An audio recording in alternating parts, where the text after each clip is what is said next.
لوگوں نے کفر کیا اور لوگوں کو اللہ کی راہ سے روکا، پھر وہ مر گئے اس حالت میں وہم کفار کہ وہ کفر پر ہی تھے، فلن یغفر اللہ لہم اللہ رب العزت ان کو ہرگز معاف نہیں کرے گا۔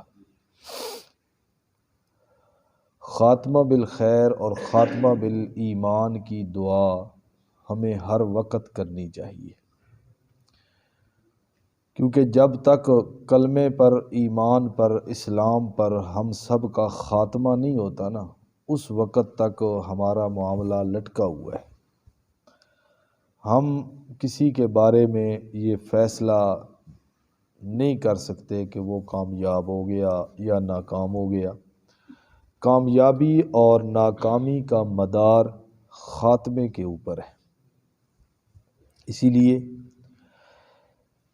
جب ہم نماز جنازہ پڑھتے ہیں تو اس میں ہم دعا کرتے ہیں، اللہم من احییتہ منا فاحیہ علی الاسلام ومن توفیتہ منا فتوفہ علی الایمان۔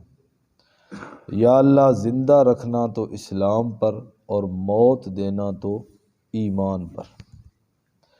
تو خاتمہ بالایمان جس کا ہو گیا، جس کو آخری لمحات میں اس کی زبان پہ کلمہ جاری ہو گیا، ایمان کی حالت میں جو بندہ دنیا سے رخصت ہو گیا، سمجھو وہ بندہ دنیا سے سب کچھ لے کے جا رہا ہے۔ سب سے دولت مند بندہ بھی وہی ہے، خوش نصیب بندہ بھی وہی ہے، خوش بخت بندہ بھی وہی ہے۔ سمجھو وہ دنیا سے سب کچھ لے کے جا رہا ہے، اور اگر اللہ تعالیٰ معاف فرمائے اور اللہ تعالیٰ ہم سب کی حفاظت فرمائے، اگر خاتمہ بالایمان نہ ہوا، کفر کی حالت میں، شرک کی حالت میں، اللہ کی نافرمانی کی حالت میں انسان کے اوپر موت آئی، تو پھر اگلی زندگی اور اگلا جہان اس بندے کے لیے بڑا مشکل ہے۔ جس کا خاتمہ اچھا ہو گیا، اللہ تعالیٰ کا اس بندے کے لیے اعلان ہے، یثبت اللہ الذین آمنوا بالقول الثابت فی الحیات الدنیا وفی الآخرہ۔ اللہ فرماتے ہیں اہل ایمان کو اللہ تعالیٰ اپنے فضل اور رحمت کے ساتھ دنیا میں بھی کلمہ طیبہ اور کلمہ ایمان پہ پکا رکھتا ہے، اور جب انسان کی موت آ جاتی ہے اور انسان قبر میں پہنچ جاتا ہے تو اللہ رب العزت اس وقت بھی کہ جب فرشتوں کا سوال جواب ہوتا ہے، فرشتے سوال کے لیے آتے ہیں، جو امتحان کا وقت ہوتا ہے، اللہ مومن کو اس وقت بھی ایمان والے کلمے پہ پکا رکھتے ہیں۔ تو دعا یوں کرنی چاہیے، یا اللہ دنیا میں بھی ایمان پہ اور کلمہ توحید پہ پکا رکھنا، اور جب امتحان کا وقت ہو تو یا اللہ اس وقت بھی ہمیں اس کلمے پر پکا رکھنا اپنے فضل اور اپنی رحمت کے ساتھ۔ تو اللہ رب العزت نے بالکل اپنا یہ قانون اور ضابطہ بیان کر دیا کہ جس کی موت کفر کی حالت میں ہوئی، فَلَن يَغْفِرَ اللَّهُ لَهُمْ اللہ نے ہرگز اس کو معاف نہیں کرنا۔ بس یہ اللہ رب العزت کا اعلان ہے۔ یہاں پر کفر کی بات ہے، ایک اور مقام پہ اللہ فرماتے ہیں مر گئے کفر کی حالت میں، فَلَن يُقْبَلَ مِنْ أَحَدِهِمْ مِلْءُ الْأَرْضِ ذَهَبًا وَلَوِ افْتَدَىٰ بِهِ۔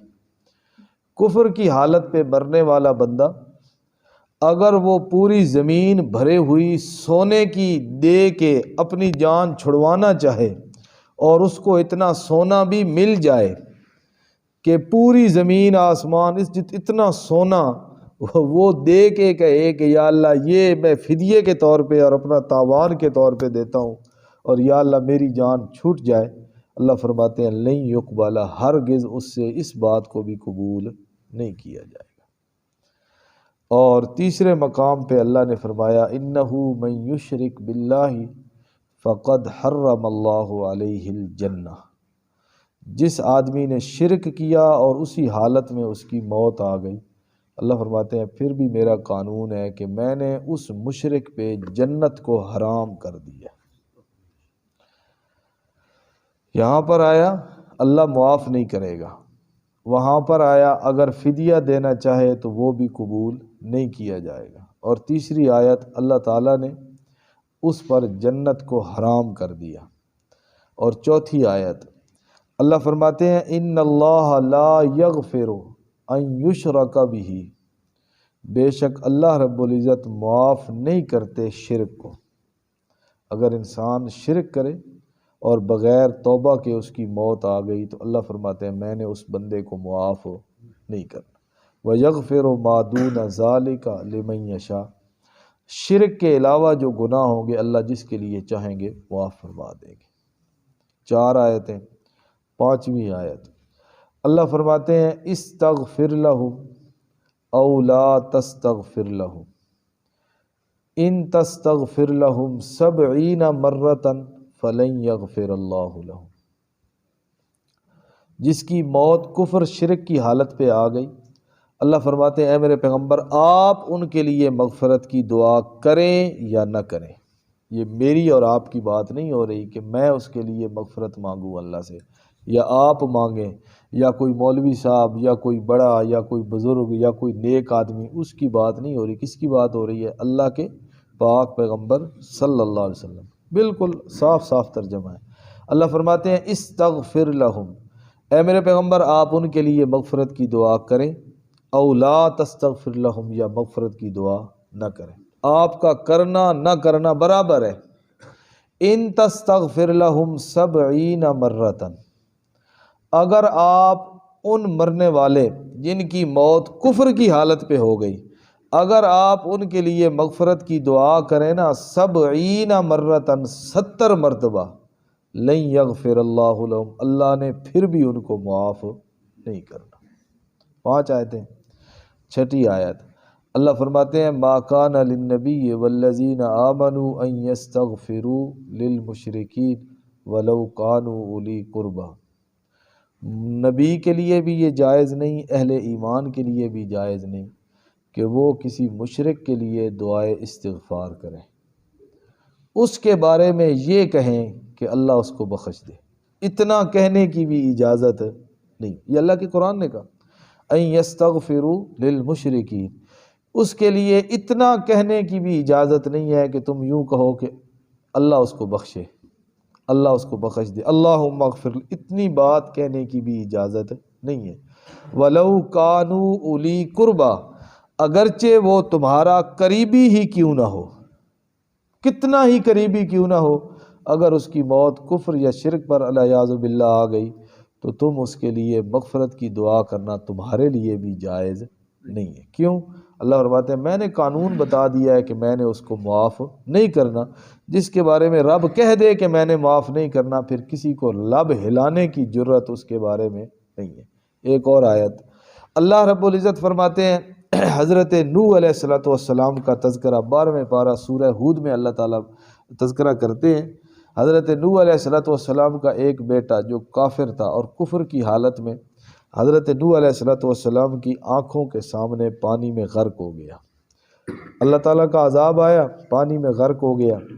جب وہ عذاب تھما، پانی ختم ہوا، حضرت نوح علیہ السلام اس حالت سے اور اس کیفیت سے اور آپ کے ساتھی باہر آئے تو حضرت نوح علیہ السلام نے اللہ سے ڈرتے ڈرتے ایک عرض کی۔ قرآن مجید کے الفاظ ہیں، حضرت نوح علیہ السلام نے کہا ان ابنی من اہلی، یا اللہ میرا بیٹا بھی تو میرے اہل میں سے تھا، میرے اپنے اہل میں سے تھا، وَإِنَّ وَعْدَكَ الْحَقُّ، یا اللہ تیرے وعدے بھی سچے ہیں۔ اللہ نے وعدہ کیا تھا نا کہ اے نوح میں تجھے اور تیری اہل کو بچا لوں گا۔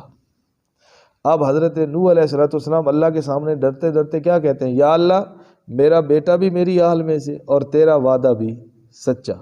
آگے یہ نہیں کہا کہ یا اللہ میرا بیٹا وہ بچ جاتا، یہ بات نہیں کی، صرف اتنا کہا یا اللہ میرا بیٹا بھی میری اہل میں سے اور تیرے وعدے بھی سچے، وَأَنْتَ أَحْكَمُ الْحَاكِمِينَ، یا اللہ تو بڑا انصاف کرنے والا ہے۔ تو اللہ رب العزت نے جواب میں 2 باتیں کہیں۔ پہلی بات کہ تو نے کہا ہے ان نبنی من اہلی، بیٹا میری اہل میں سے، اللہ نے جواب میں فرمایا انہو لیس من اہلک، وہ تیری اہل میں سے ہے ہی نہیں، کیونکہ نبی کا اپنی امت کے ساتھ جو رشتہ ہوتا ہے نا وہ ایمان والا رشتہ ہوتا ہے۔ کس والا رشتہ ہوتا ہے؟ ایمان والا رشتہ ہوتا ہے۔ اللہ نے قرآن میں کیا کہا؟ النبی اولا بالمؤمنین، النبی اولا بالمؤمنین، ہمارا جو اللہ کے پاک پیغمبر صلی اللہ علیہ وسلم کے ساتھ نسبت ہے، جو رشتہ ہے، حالانکہ آپ کو دنیا سے گئے 1400 سال سے زائد کا عرصہ بیت گیا ہے، لیکن ہماری وہ محبت، ہمارا وہ پیار، ہمارا وہ رشتہ، ہمارا وہ قلبی تعلق، ہماری وہ محبت آج بھی ہے۔ تو کس وجہ سے ہے؟ ایمان کی وجہ سے ہے، کہ ان کی نسبت سے ہمیں ایمان ملا، ان کی نسبت سے ہمیں قرآن ملا، ان کی نسبت سے ہمیں شریعت ملی، ان کی نسبت سے ہم نے اپنے مالک کو پہچانا۔ تو نبی کا اپنی امت کے ساتھ تعلق کس والا ہوتا ہے؟ ایمان والا ہوتا ہے۔ یہ نہیں ہے کہ یہ قریبی ہے، یہ بیٹا ہے، یہ والد ہے، یہ فلاں ہے۔ پہلا جو رشتہ ہوتا ہے نبی کا اور اس کی امت کا، وہ کس والا ہوتا ہے؟ ایمان والا ہوتا ہے۔ اسی لیے علماء اہل سنت یہ بیان کرتے ہیں نا کہ نبی پاک صلی اللہ علیہ وسلم کی اہل بیت، آپ کے قریبی، ان کی باقی ساری عظمتیں بعد میں ہیں۔ مثلا حضرت حسن و حسین ہیں، حضرت علی المرتضیٰ ہے، آپ کی ازواج مطہرات ہیں، ان کی ساری عظمتیں بعد میں ہیں۔ حضرات حسنین آپ کے نواسے ہیں، حضرت فاطمہ کے لخت جگر ہیں، حضرت علی کے بیٹے ہیں، نبی پاک صلی اللہ علیہ وسلم کی کندھوں پہ انہوں نے سواری کی ہے، نبی علیہ الصلوۃ والسلام نے ان کو اپنا پھول کہا ہے۔ یہ ساری نسبتیں، یہ ساری عزتیں، یہ ساری شرافتیں، یہ سارے کمالات بعد میں ہیں۔ سب سے پہلی جو عظمت ان کے پاس ہے نا وہ یہ ہے کہ وہ میرے پاک پیغمبر کے صحابی ہے۔ سب سے پہلی نسبت کون سی ہے؟ ایمان والی نسبت ہے، اور ایمان والی نسبت کے ساتھ ساتھ پیغمبر علیہ الصلوۃ والسلام کی زیارت کی نسبت ہے، اور اس نسبت اور اس شان کا مقابلہ کوئی بھی کر سکتا نہیں ہے۔ تو نبی کا اپنی امت کے ساتھ جو سب سے پہلی نسبت ہوتی ہے وہ کس والی ہوتی ہے؟ ایمان والی ہوتی ہے۔ تو اللہ رب العزت نے کہا اے میرے پیغمبر انہو لیس من اہلک انہو عمل غیر صالح۔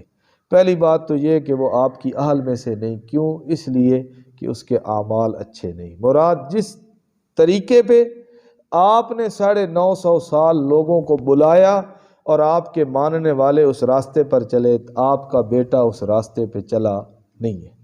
اور دوسری بات، چونکہ اس کی موت کفر اور شرک پہ آئی ہے، اللہ رب العزت نے دوسری بات یہ کی انی اعزو کا، یہ جملے بہت بھاری جملے ہیں، بہت بڑے جملے ہیں اللہ رب العزت کی طرف سے اپنے پیغمبر حضرت نوح علیہ السلام کے لیے بہت بڑے جملے ہیں۔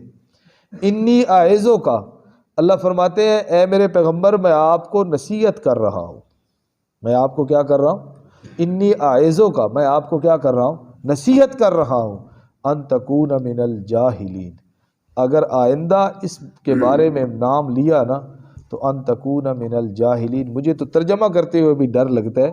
مفسرین کرام لکھتے ہیں کہ اللہ رب العزت نے حضرت نوح علیہ السلام کو کہا پھر میں آپ سے نبوت کا وہ مقام بھی لے لوں گا اگر آپ نے دوبارہ اس مشرک کے بارے میں مجھ سے بات بھی کی تو۔ فوراً حضرت نوح علیہ السلام نے کیا کہا؟ رب اغفر لی اللہم انی اعوذ بک ان اسألک ما لیس لی بہ علم والا تغفر لی وترحمنی اکن من الخاسرین۔ اے میرے اللہ میں تیری پناہ کے اندر آتا ہوں، جو بات میں نے کی ہے یا اللہ تو اس کو معاف فرما۔ اور حدیث میں آتا ہے اللہ کے پاک پیغمبر صلی اللہ علیہ وسلم فرماتے ہیں قیامت کا دن ہوگا اور میدان محشر لگا ہوا ہوگا اور لوگ پریشانی اور حیرانگی کی حالت کے اندر ہوں گے، اور ہر بندہ یہ چاہ رہا ہوگا، اچھا بھی برا بھی نیک بھی بد بھی جو بھی ہوگا، ہر بندہ یہ چاہ رہا ہوگا کہ رب حساب کتاب شروع فرمائے۔ جس نے جہاں جانا ہے اس جگہ پہ پہنچے، کم از کم اس میدان محشر کی اس پریشانی اور سختی سے تو ہم نکلے نا۔ کیا ہوگا؟ رب حساب شروع کرے، لیکن اللہ کو یہ بات کہے کون کہ یا اللہ آج حساب شروع فرما؟ حدیث مبارکہ کے الفاظ ہیں، نبی علیہ السلام نے فرمایا ساری امتوں کے لوگ حضرت آدم علیہ السلام کے پاس جائیں گے، حضرت موسیٰ علیہ حضرت نوح علیہ السلام کے پاس بھی جائیں گے اور جا کر کہیں گے اے اللہ کے پیغمبر، آپ نے 950 سال تک لوگوں کو لا الہ الا اللہ کی دعوت دی ہے، آپ نے 950 سال تک لوگوں کو لا الہ الا اللہ اور اللہ کی توحید اور وہ کلمہ اور وہ جملہ کہ جب تک وہ دنیا میں ہے تو رب نے دنیا کو بھی باقی رکھنا ہے، جب یہ کلمہ دنیا سے اٹھ جائے گا رب نے اس دنیا کو بھی باقی رکھنا نہیں ہے۔ اتنا عظیم و شان کلمہ اور اس کی آپ نے دعوت دی اور لوگوں کو بتایا اور سمجھایا، 950 سال تک آپ اللہ سے صرف اتنا عرض کر دیں، اتنا کہہ دیں کہ یا اللہ آج حساب کتاب شروع فرما۔ نبی پاک صلی اللہ علیہ وسلم نے فرمایا، حضرت نوح علیہ السلام جواب میں کہیں گے میں اللہ کے سامنے آج اتنی بات کہنے کی بھی جرت نہیں رکھتا۔ آگے حدیث آپ دیکھ لیں، حضرت نوح علیہ السلام فرماتے ہیں کیوں میں جرت نہیں رکھتا؟ اس لیے کہ اگر میں رب کو کہوں کہ یا اللہ حساب کتاب شروع فرما اور رب سب سے پہلے مجھے کہے کہ اے نوح تو نے اپنے کافر بیٹے کے لیے زبان کیوں کھولی تھی، میرے پاس اس بات کا جواب نہیں، میرے پاس اس بات کا جواب نہیں ہے۔ تو دنیا میں سب سے قیمتی متاع جو ہے نا، سب سے قیمتی متاع وہ کیا ہے؟ ایمان ہے۔ سب سے بڑی نعمت دنیا کے اندر جس کو ایمان مل گیا نا، سمجھو اس کو سب کچھ مل گیا، یہ سب سے قیمتی ترین متاع ہے۔ اور اگر الیاذ باللہ اللہ محفوظ فرمائے بغیر ایمان کے دنیا سے چلا گیا، بغیر کلمے کے چلا گیا نا، تو اللہ تعالیٰ کا واضح اعلان ہے فَلَن يَغْفِرَ اللَّهُ لَهُمْ، پھر اللہ تعالیٰ نے اس کو معاف نہیں کرنا۔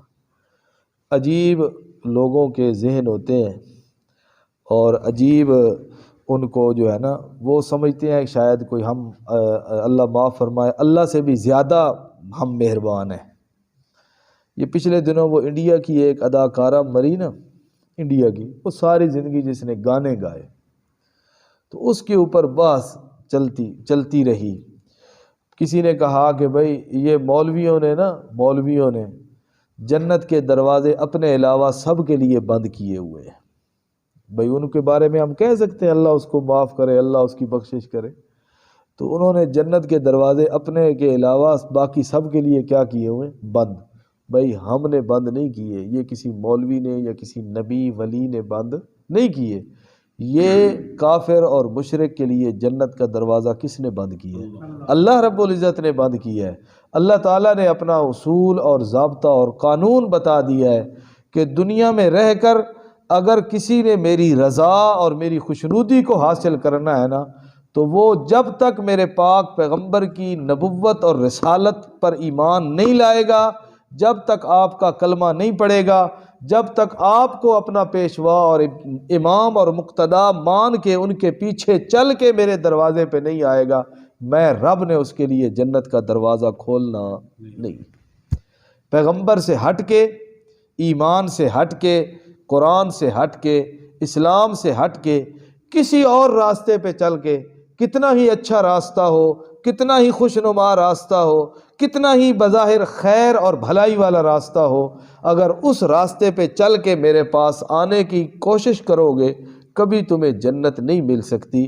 جنت کا ایک ہی راستہ ہے پہنچنے کا، اور وہ یہی راستہ ہے کہ اسلام کے دامن میں آؤ، اسلام کو اپنے سینے سے لگاؤ، کلمہ میرے نبی کا پڑھو، شریعت میرے نبی کی لائی ہوئی کو تسلیم کرو، میرے پیغمبر کو اپنا امام اور مقتدا اور پیشوا مانو، پھر تم چل کے آؤ، پھر تمہارے دامن میں گناہ بھی ہوئے، پھر تمہارے دامن میں غلطیاں بھی ہوئیں، پھر تمہارے پاس کمی اور قصور بھی ہوا، پھر تمہارے پاس دنیا جہان کی غلطیاں بھی ہوئیں، لیکن راستہ اور طریقہ میرے محمد صلی اللہ علیہ وسلم کا، اسی پہ چل کے آ رہے ہو، شرک اور کفر سے بیزار ہو کے آ رہے ہو، پھر میں اللہ نے اپنی رحمت اور مہربانی کا می تمہارے اوپر ایسے برسانا ہے کہ چونکہ تم آئے میرے پاک پیغمبر کے پیچھے ہو، لہٰذا آج میں نے تمہاری ساری غلاظتوں کو، کمیوں کو، نقصان کو، جرائم کو، غلطیوں کو معاف کر کے تمہارے لیے جنت کا دروازہ کھول دینا ہے۔ اگر اس کے علاوہ آئے تو پھر میں نے کسی کے لیے جنت کا دروازہ کھولنا نہیں ہے۔ سب سے پہلے جس شخصیت نے جنت کا دروازہ جس کے لیے کھولا جائے گا اسی کو ہی نہ مانا جائے، اسی کو ہی اللہ کا سچا بندہ اور سچا نبی نہ مانا جائے، تو پھر بندہ امید رکھے کہ میں جنت میں اور اللہ کی رضا حاصل کر سکوں گا۔ ای خیال استو محال استو جنو، نبی علیہ السلام نے خود فرمایا انا اول من یفتح لہ باب الجنہ، جنت کا سب سے پہلے دروازہ میں محمد کے لیے کھولا جائے گا۔ اور اسی شخصیت پر بندہ ایمان نہ لائے، اسی کو اللہ کا سچا نبی نہ مانے، اسی کو اللہ کا سچا رسول نہ مانے، اسی کے لائے ہوئے کلمے کو سچا نہ مانے، اسی کی لائی ہوئی شریعت کو سچا نہ مانے، اسی کے لائے ہوئے احکامات پہ بندہ عمل نہ کرے، اور پھر بندہ یہ بھی ذہن کے اندر رکھے کہ میں جنت میں پہنچ جاؤں گا، یہ بات بڑی مشکل ہے۔ رب نے دنیا کی زندگی بھی اسی حالت کے اندر بنائی ہے کہ اپنے نبی کو ساری کائنات کا امام بنا کے کائنات کو پیچھے چلایا ہے، اور قیامت کے دن بھی رب نے اپنے نبی کو ساری کائنات کا امام بنا کے آگے چلانا ہے، اور سارے نبی اور ان کی امتیں اور نیک لوگ آپ کی اقتداء میں چل کے جنت کے اندر پہنچیں گے۔ اللہ پاک عمل کی توفیق عطا فرمائے۔